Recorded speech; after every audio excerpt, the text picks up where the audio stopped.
Hi there everyone, your Pyral here with another vlog. So I got my Stream Deck back on Thursday and I've been using it, so I figured I might as well use this vlog as an opportunity to talk about that. Talk about my thoughts on the Stream Deck after using it for a few days. And overall, I'm really happy with it. There's still a lot I could do with it, but like just the amount that I've been using it so far, I I really like it. I was actually talking to Rob whenever he was streaming on Saturday, and um, at some point I'm gonna need to call him just so I can like pick his brain a little bit and see how he had his stream deck laid out. Although he said that he does need to update his and whatnot, but just having ideas in general, um, it would help.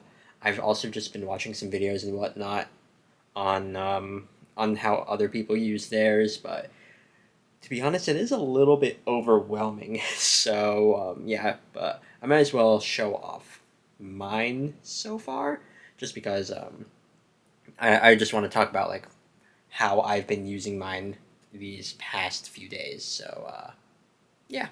So this is what the first page of my Stream Deck is currently looking like. I'm going to try to keep everything on just one page, just have folders for everything for organizational purposes. And if it comes down to it, I could always just add more pages, but I like having everything here on just one page, just because it saves time having to go through multiple pages. But yeah, I know there's a lot of space here for other buttons. I'm thinking eventually uh, this third row here, or third column, this particular button would probably be for streaming. I'm going to need to figure that out. But yeah, this first folder here is my editing folder. And this, it's kind of self-explanatory, but this one opens up Adobe Premiere. And from there, I could either just open up like my main project file or the one that I have dedicated to like a certain Let's Play.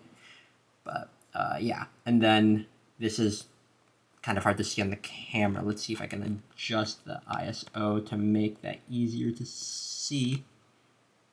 Yeah, I mean, kind of. That is my master thumbnail button. That's like my default thumbnail file that I use for everything. I mean, I could just. I also have other Photoshop files for specific Let's Plays and whatnot, but then, yeah. Then this button here is for exporting out of Photoshop, just because I don't remember, or I tried to remember the keyboard shortcut for that. It's like Alt plus Shift plus W plus something. I don't know, but I have it mapped to a button, so I don't need to remember that now. But whenever I'm done making a thumbnail, boom, export. This is the transition button, which really nice, just because sometimes like this will just set a regular like cross dissolve transition when I'm editing, which can come in handy because I can save time without having to go click to the effects folder, then transitions, then dissolves. If I just need a handy transition, just boom, press that, and I'm all set. So yeah. Next up, let's go back. This is the recording button, or recording folder. This will open up the Elgato 4K capture utility, which is what the HD60X that I use uses, and it will also open up Audacity so I can record my commentary. Pretty self-explanatory. Then this is the 3DS capture button. I showed this off when I got the Stream Deck, but I have this set to open up the 3DS capture software, and then Pro Tools first, and Bandicam. That way I'm all set to record whenever I need to. So yeah, very handy, because I've been using this for A Link Between Worlds. I actually used it earlier today to record episode 29. And then down here I have some other handy buttons. This is just to play or pause the current media that is playing. Oh, that's copyrighted music. I can't have that, but I don't know. I just have that set as like a filler thing right now that I was messing around with. This one, actually, I could use for recording as well. I might move this to the recording folder, but it's just a basic stopwatch. Just press it, and it starts recording a time, and then press it again to pause the stopwatch, hold it to reset, and yeah.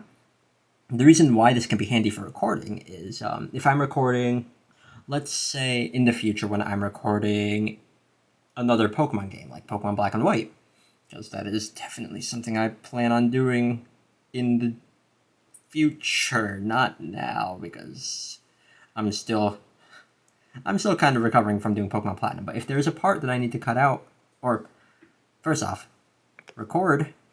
Let's say I'm recording episode 43 of Pokemon Black and White, right? I'm recording, then I get to a point where I am cutting.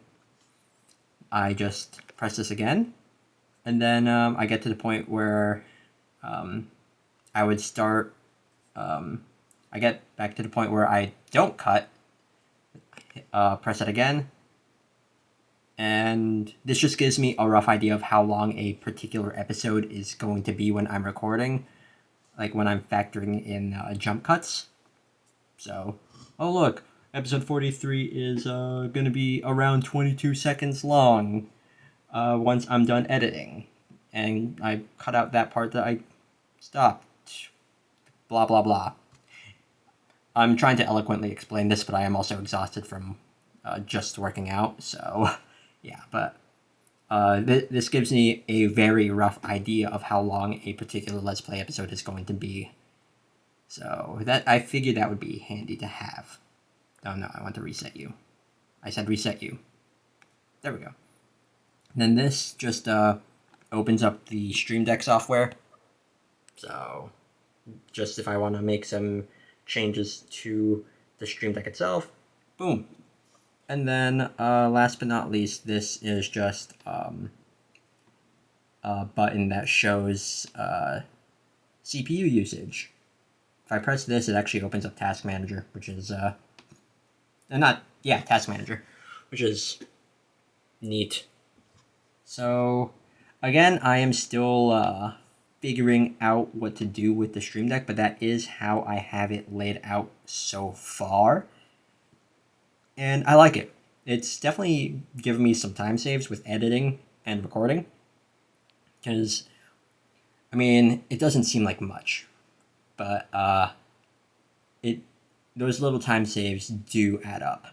For example, with the Stream Deck, when I had to record A Link Between Worlds, I would have to click on the 3DS capture program, then click on Bandicam, then click on Pro Tools, wait for all of them to load. I mean, Pro Tools is the one that takes the longest to load out of the three.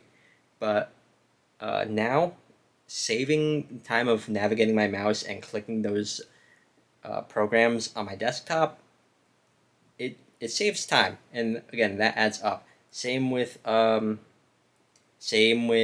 editing and whatnot. Like having to click on the drop down for Photoshop, then go to export, then find the export as button. That also is a time save that I don't need to worry about anymore. Or with editing, with the dissolve transition that I was talking about. Those little time saves do add up, which is like that's what I'm looking forward to with the Stream Deck, just that potential to save a lot of time in the long run. I'm really liking it so far. And there's a whole lot more I can do with it. And like once I do some more streams, I'm gonna be utilizing the Stream Deck for that, because just having buttons dedicated to various things, like switching between scenes while I'm streaming, or adjusting audio, which I think I could do with the Stream Deck. It's just, or have different like media playing in the background while I'm streaming, or things like that, or mute the mic. Just all those little time saves that I could do without like having to go through OBS and do that like while I'm in the middle of streaming. it's just I I'm really looking forward to using this more, and the fact that I really like my opinion of it has gone up since getting the Stream Deck on Thursday. So that was what, like 4 days ago. Let's see, Friday, Saturday, something. Yeah, 4 days ago. It's like being able to use this in like these past few days has just been really really nice. So once I figure out what I want to do with this and like how to utilize this more with my workflow, I'm uh I'm really looking forward with editing as well. Like there's a whole bunch of keyboard shortcuts I'm not even using since I don't have room on my mouse. I'm like this encourages me to use aspects of Premiere more that I haven't been using as much just because honestly, finding them in the various menus in Premiere and in the various drop downs, it's kind of it does inhibit me from using those features of Premiere, but yeah. Anyways, I'm just gonna end it off here because I'm just gonna ramble more about just the Stream Deck. I might do a vlog later on in the far future about what my Stream Deck's layout is then, and I think it'd be nice or neat to see how I've changed with using it. But so far, initial my initial reaction to using it, it's really really nice. So yeah.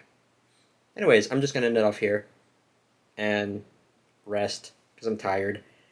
My arms are exhausted because I was doing an arm workout earlier. But um, yeah, that's gonna be it. Thank you all so much for watching, and see y'all next time for another vlog. Later.